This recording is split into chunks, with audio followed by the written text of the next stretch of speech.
keep take one. It's rolling.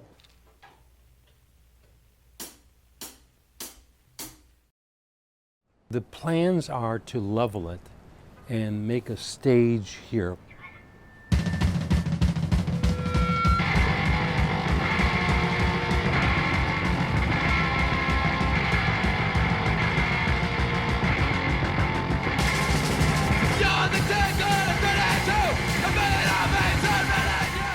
Yeah, it wasn't inner ear.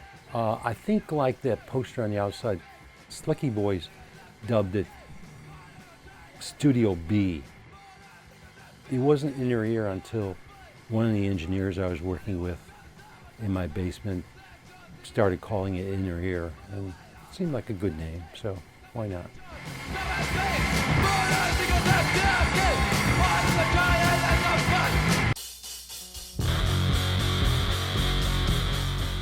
It was a weird set of circumstances that did it, because the way I was recording at the time was with a lot of this homemade equipment. Everything was sort of low cost, but the way I recorded, a lot of the groups enjoyed. The fact that it was quick, it was very documentary, but very performance-wise. They basically performed, and I was there to record them. I didn't structure it like that. It was just the way I liked recording, and it seemed to take hold.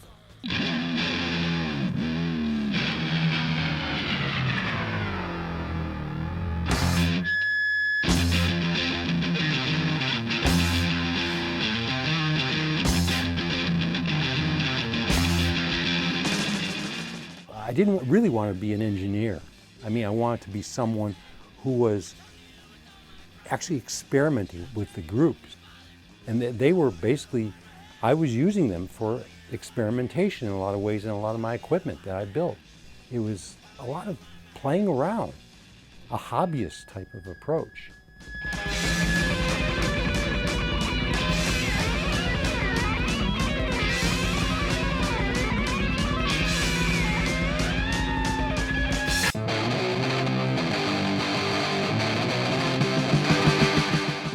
I just wanted to be able to capture it.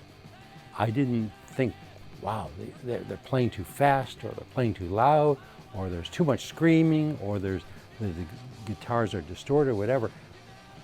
That's something that went on that they did. I wanted to grab what they did and make sure it came out with that same kind of energy. You know, that energy was the thing they wanted to convey. That was totally different than the music at the time.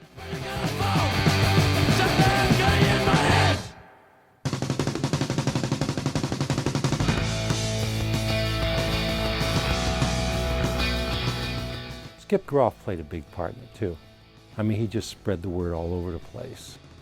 And Skip had the record store, of course, and he had lots of bands come through there, play there, work there. So it was a kind of a hub, a network. Especially since the early days of punk, because it was such a small network and there were so few or like no places to play, it was a kind of a tight community. I sort of got involved in it by serendipity.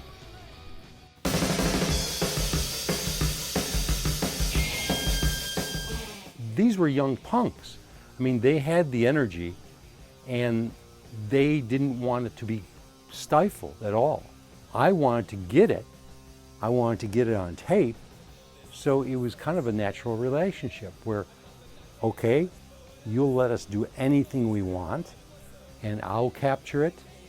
Let's see if it works. Let's see if people will go for it.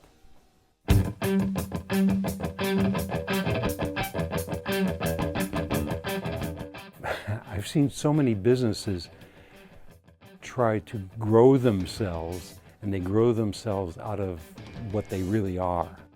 And I just didn't want to do that at all.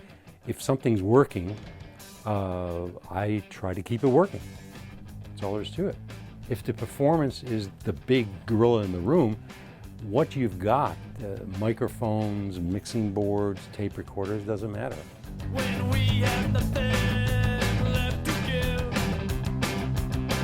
there'll be no reason for us to live.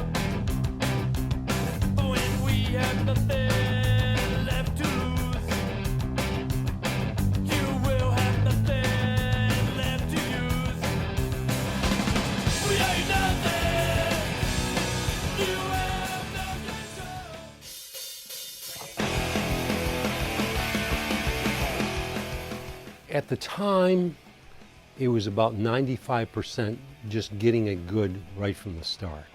Maybe even more than 95%. These days, of course, a lot of things are done. Surgery is done. Digitally, you could do pretty much anything. And anything is done. Matter of fact, sometimes too much is done.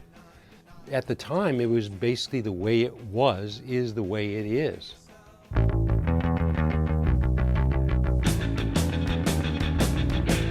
We were all having fun doing the kind of art we thought was good. You know, they're classics because the bands played well. I captured their performance. That's the important thing. It was their performance. It really is kind of intuitive. I will do what I can to make it as artistic as I can. It's like a Jackson Pollock painting. You know, it may look messy, but at some point you hope someone's going to appreciate it.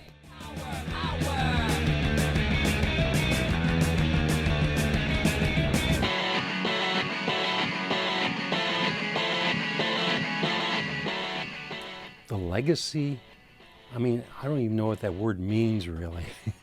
You know, once you start thinking too much about something's worth, you overload it and you overweigh it, and it just sort of sinks to the bottom. I just don't care how it's going to be remembered. I would be looking forward to whatever I'm doing in the future.